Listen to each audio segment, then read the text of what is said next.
Bonjour à tous et bienvenue dans cette nouvelle vidéo du C'est lundi, que lisez-vous? Alors, je vous ai quitté il y a 15 jours avec comme lecture en cours le tome 1 de Fille des Quatre, La voix de la sorcière de Cécile Guillot aux éditions du Chat Noir. Donc, Cécile Guillot est une auteure que j'ai eu l'occasion de rencontrer sur plusieurs salons. C'est quelqu'un de très timide et très discrète. Et du coup, je la connaissais en tant qu'illustratrice, en tant que fondatrice des éditions du Chat Noir. Et j'avais hâte de la découvrir un peu plus dans ses livres. J'avais quand même lu donc je vous avais dit il y a 15 jours, son recueil de nouvelles avec Mathieu Guibé, Quintessence y est mal, que j'avais beaucoup aimé sur le thème de l'hiver. C'était très agréable, très poétique, des jolis petits contes et du coup, voilà, il me tardait de la découvrir dans une autre nouvelle. Donc j'ai acheté Fille des Quatre, qui a été dédicacée aux Imaginales, je crois. Il n'y a pas la date, mais il me semble que c'était aux Imaginales par l'auteur. Ah non, c'était à Lyon à Octogone, voilà. Euh, alors, que dire? C'est un petit livre qui fait 140 pages. Les chapitres se lisent vite. C'est plutôt bien écrit, mais, il y a un mais, j'ai été dans l'ensemble plutôt déçue dans le fait que j'ai eu du mal à m'attacher au personnage principal, donc elle qui s'appelle Maëlys, et qui a 24 ans, qui est en études de psycho, et qui, suite à un test, découvre qu'elle a un don d'empathie qui est très développé chez elle et que c'est lié avec la magie et elle va s'intéresser à tout ce qui est Wicca. Euh, ouais, j'ai eu du mal à m'intéresser à elle, à m'attacher à elle parce que je trouvais que bah, en 140 pages, on ne rentre pas forcément en profondeur dans la psychologie des personnages et c'était assez survolé.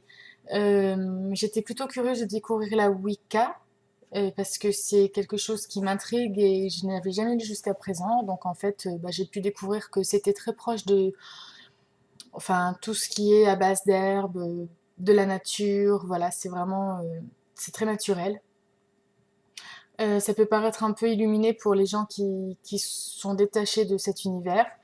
Donc là, elle l'intègre bien. Il y a juste aussi deux, trois choses qui m'ont chagrinée par rapport à l'héroïne, c'est que à peine elle a découvert son don, qu'elle se considère déjà comme une sorcière.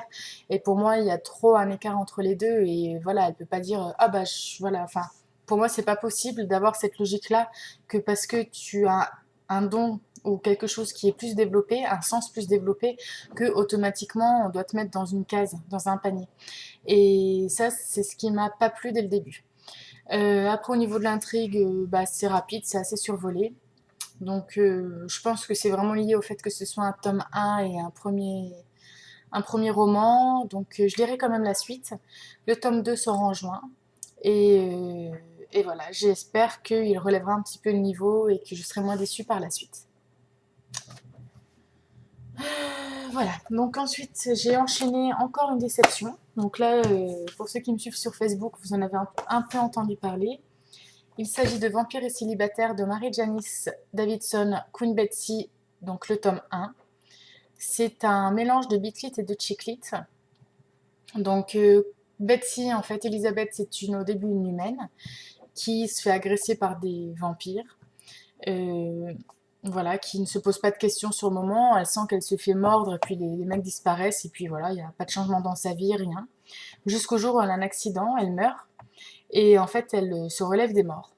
Et donc là, elle se rend compte qu'elle a des super pouvoirs, que elle essaye plusieurs tentatives en fait pour essayer quand même de se donner la mort. Donc elle va aller en église, elle va se balancer de l'eau bénite, elle va se plaquer une croix sur le front, enfin des trucs un peu olé olé et ce qu'on pourrait trouver tiré par les cheveux dans les romans de vampires, dans la mythologie des vampires. Et en fait, il s'avère qu'elle a un pouvoir, enfin, c'est quelqu'un de très particulier. Sauf que je n'ai pas eu le temps de voir pourquoi elle était particulière puisque je me suis arrêtée à la moitié. Alors, j'ai pas du tout aimé le côté d'elle en fait. Elle est Ouais, elle a un sacré caractère, ça c'est clair qu'elle a pas sa langue dans sa poche, mais elle est trop agressive, trop insolente. Elle prend trop les gens de haut et moi j'avais plus envie de la tarter qu'autre chose. Donc c'est pas passé dans les premiers chapitres, c'est pas passé dans la moitié et je pense que ça passera pas par la suite. Ensuite, elle est trop fashion victime. Alors ça c'est pareil, hein, les gens qui sont toujours en train de regarder leur garde-robe et puis leur dernière paire de chaussures, c'est pas du tout mon. Enfin, moi, c'est pas du tout ma tasse de thé, donc en général, j'évite de côtoyer ces gens-là, et bah, il en a de même pour ça, puisque la première chose à laquelle elle pense en se réveillant, c'est ses dernières chaussures, voilà. Après, après, ça reste quand même marrant dans le sens où l'auteur met beaucoup d'humour. Mais même là, j'ai trouvé qu'elle a pas su doser et qu'elle a vraiment exagéré. À chaque phrase, elle essaye de mettre de l'humour trop d'humour tue l'humour, pardon. Et ça en devient vite lourd. Donc, grosse déception. J'en attendais vraiment mieux. Euh, pour le coup, bah, je ne continuerai pas la série. Je vais m'arrêter là. Et, euh, et puis, du coup, je me mets un petit peu une réserve sur tout ce qui est chick lit puisque enfin je suis vraiment pas une habituée du genre, mais je me dis que si la plupart des livres ça tourne autour des fringues de chick-lit, hein, des fringues et compagnie, c'est pas mon dada. Voilà, donc deuxième déception en 15 jours. Super. Wouhou. Euh, pour ce qui est de mes livres en cours, donc j'ai un litige en fait, c'est que je n'arrive pas à avancer dans mes gros pavés. Parce qu'il y a plus d'un mois maintenant, j'ai commencé le passage de Justine Cronin. J'en suis à 240 pages et des brouettes sur 900, donc ça fait même pas le quart. C'est vraiment super bien, mais je crois que j'arrive pas à lâcher prise en fait sur le fait de, comme voilà, le fait de tenir le blog, de faire les bilans mensuels, d'avoir toujours l'envie de dire, puis le bilan annuel en fait, l'objectif annuel de dire, bah cette année allez, je lis tant de livres. Je pense que le fait de lire un gros pavé, ça me bloque dans ces objectifs et dans ces challenges, et du coup, j'avance pas. Euh, Sachant qu'en parallèle, j'ai aussi commencé le Trône de Fer, l'intégrale 1, mais pour le coup, c'est sur ma Kindle, donc bon, là, j'ai pas mis la couverture, hein, mais c'est sur ma Kindle et je les ai en ancienne édition, donc livre découpé. Mais voilà, je me suis quand même engagée dans les deux pavés. Et du coup, je me suis dit, que comme ce livre-là est découpé en 5 parties, ce que je vais faire, c'est que je vais aller jusqu'à la fin de la première partie, il doit me rester une quarantaine de pages. Je le mettrai en pause, je vais lire d'autres livres entre deux, comme ça en plus j'apprécierai de retourner dans l'univers. Et ça me permettra de plus me stresser avec ça, parce que c'est vraiment une connerie. Et puis voilà, si on lit, c'est parce que ça nous fait plaisir de lire, on aime ça. De lire, on aime ça. Et voilà, faut pas se mettre une pression à cause des bouquins. Donc je pense que je vais faire ça. Donc cette semaine, mon objectif c'est de lire les 40 dernières pages de la première partie et je le reprendrai dans quelques semaines. Ou peut-être le mois prochain, ou voilà, je verrai.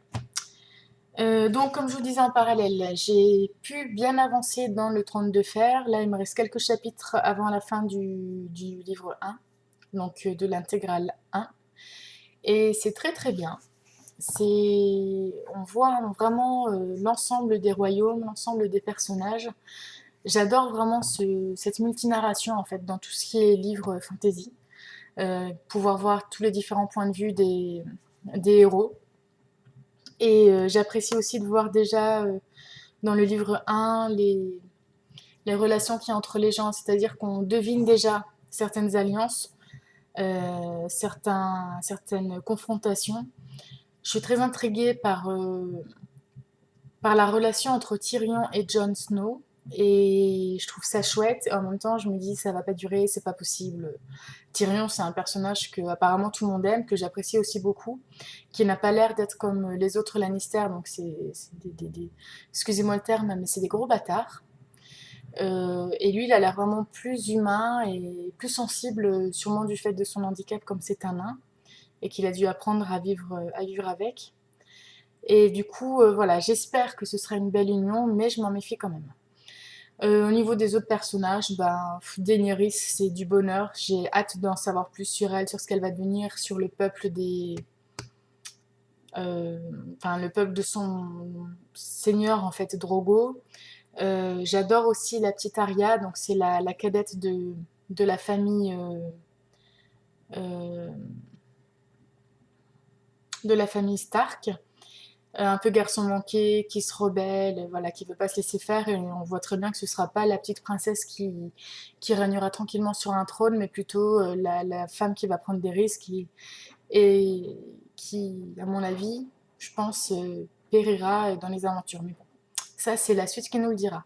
Donc voilà, donc comme vous voyez par rapport à il y a 15 jours, je commence un petit peu mieux à me souvenir des prénoms des personnages et c'est vraiment agréable. Et bonne nouvelle pour ceux qui me suivent également, c'est que du coup, je viens de regarder l'épisode 3 de la saison 1 et j'ai bien aimé. Oui, oui, oui, j'ai bien aimé. Pour une fois, ça change. Donc voilà, donc je pense que je continuerai à nouveau la série en parallèle avec ma lecture et pour comparer, en fait, c'est un truc de dingue, c'est que c'est vraiment copié.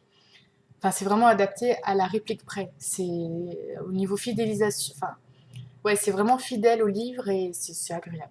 Donc, euh, donc voilà. Donc j'espère que les prochains épisodes seront aussi bien et que je ne trouverai plus de longueur à cette série. Voilà, voilà. Alors, pour les livres à venir, je suis embêtée parce qu'il y a 3 livres qui me tentent. Donc, bah forcément, on est bientôt le 20 mars et j'ai rien fait pour mon challenge Milady, donc je m'étais dit que je lirais Cat et Bones de Jeanine Frost. Donc, c'est le petit recueil de 3 nouvelles paru chez Milady le mois dernier. Voilà, et puis Cat et Bones, c'est voilà, c'est valeur sûre, je suis sûre de ne pas m'ennuyer, je pense que je vais aimer. Puis ça me permettra aussi de lire des nouvelles parce que c'est vraiment de, un genre de lecture en fait auquel je suis pas habituée et j'ai plusieurs recueils de nouvelles et j'ai toujours du mal à m'y mettre. Donc voilà, ce serait l'occasion.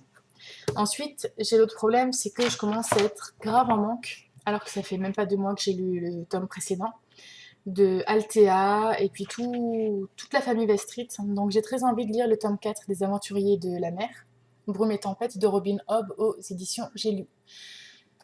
Sachant que si j'attaque celui-là, j'enchaînerai direct sur le 5 et le 6 puisque ça correspond à l'intégrale originale. Voilà, donc pour l'instant, c'est vrai que ma priorité portera là-dessus. Enfin, vraiment mon envie du cœur portera là-dessus. Après, la raison devrait l'emporter sur Cat et Bones. Et enfin, donc là, c'est un spécial Azariel. Euh, je viens de voir un de ses posts sur Facebook, en fait, elle est complètement hystérique du coup du livre qu'elle vient de lire et elle m'a trop donné envie de le lire. Et de plus, comme c'est ma binomètre du challenge 100% Milady, je me dis ça pourrait être sympa que je le lise rapidement, comme ça on pourra vite en parler, et ce sera encore voilà, des avis à chaud. Et du coup, eh ben, j'ai rajouté dans ma liste des livres à venir La mort dans l'âme, le tome 1, Le prince des ténèbres, à l'envers, Le prince des ténèbres, le tome 1, La mort dans l'âme de Jeanine Frost aux éditions Brajlon. Spin-off sur Chasseuse de la nuit qui met un focus sur le personnage de Vlad, qui est donc Dracula.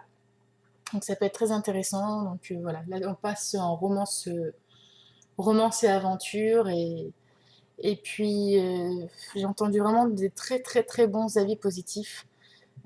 Voilà, ma maman l'a lu également.